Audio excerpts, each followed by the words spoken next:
In the first place, so far as this resolution is concerned, it has been worded in such a way that it is likely to lead to results other than desirable, and he has put in certain expressions which call for very strong remarks.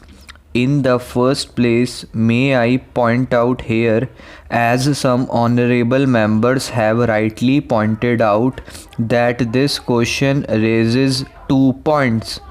One is whether he has found any flaws in the government rules, regulations, or executive orders. Now, all these orders are before Parliament. We have got the government servants conduct rules. We have got rules relating to disciplinary matters. We have got rules for safeguarding the national security, and we have got certain other rules dealing with the filing of petitions or appeals. So far as the wording in all these rules is concerned, my friend, or rather our friends opposite, have not pointed out any single defect or any expression that is likely to be misused.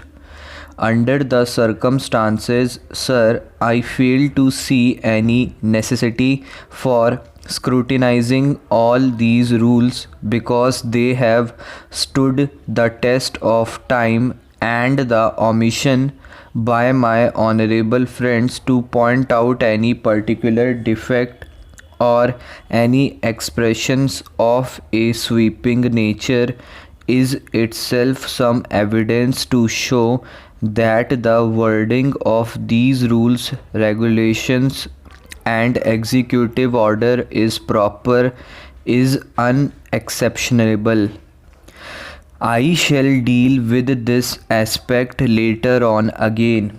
The next question that arises is whether there are actions taken by the executive by not interpreting the rules properly or by abusing the rules for the purpose of what they call victimization or discrimination.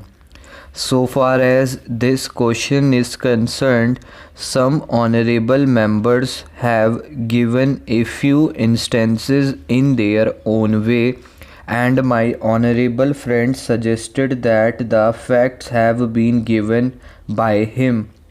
They are not the facts, they are his coloring of certain happenings. Had the honorable members given me all the instances where they found them in which there was any attempt at victimization or discrimination, certainly I would have been in a better position to effectively answer all those points. All the same, may I point out that in this connection we have to be careful.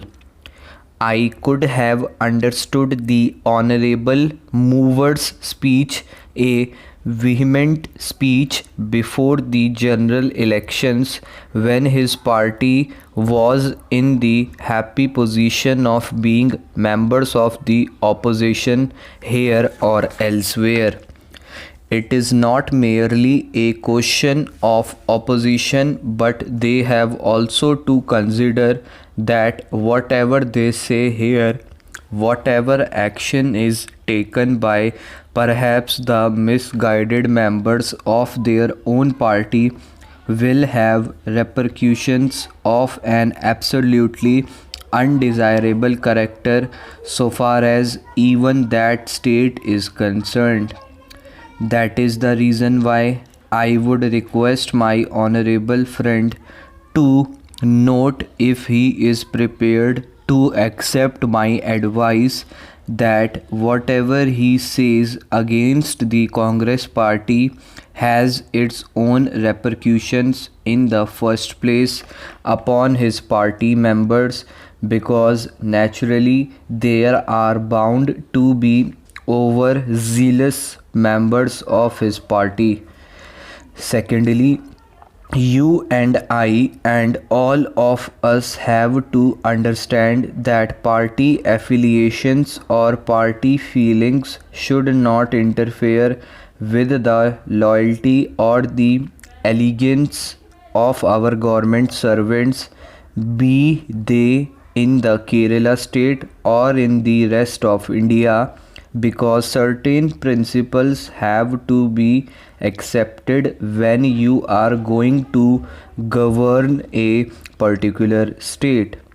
Then naturally you have to be careful. What is happening today might be convenient, might be proper, might be expedient from a particular point of view, but it will recoil upon the heads of these people later on.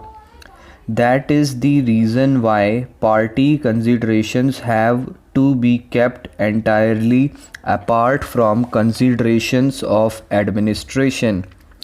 May I point out here that when under the present parliamentary system of government, a government is formed, then what the party has to do is to work amongst the electorate and try to send to the parliament or the legislature as large a number of its members as possible so as to enable them to form a government. That is one function of the party. The second function of the party is to lay down broad rules of policy, especially rules regarding the manner in which the interests of the country are to be advanced. So, after a government has been formed by the majority of the members, that government naturally, wherever it is, to whichever party that particular ministry or cabinet or government belongs, has to take the interests of all the people into account. It is really a government by the people and of the people. Under the circumstances, we should not at the administration level bring in party considerations at all.